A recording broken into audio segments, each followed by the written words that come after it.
Depuis plusieurs années, le législateur laisse la porte ouverte à la présence des associations dans le procès pénal. Est-ce que cette présence des associations modifie ce procès pénal? Je dirais oui.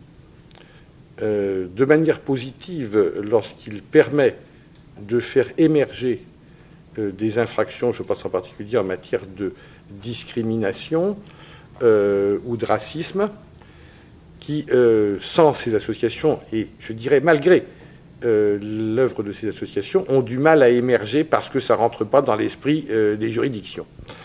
Et on voit d'ailleurs que la jurisprudence très restrictive en la matière.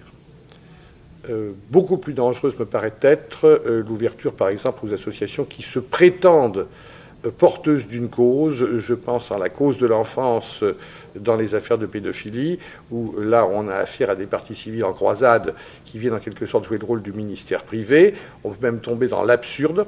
Et j'ai eu un exemple d'une association de défense des animaux qui a pris l'initiative de poursuite devant le tribunal de police pour contravention de 4e classe, alors qu'elle était absolument pas recevable au regard du texte, contre une association sportive qui avait l'impudence de remettre en trophée au vainqueur du tournoi un animal vivant, en l'occurrence un mouton, et qui a soulevé la contravention de 4e classe du Code rural et qui en a fait une espèce d'événement médiatique en descendant avec avocat parisien, garde du corps devant le juge de proximité de Brest, 3 heures de débat. Ça, c'est la perversion du système.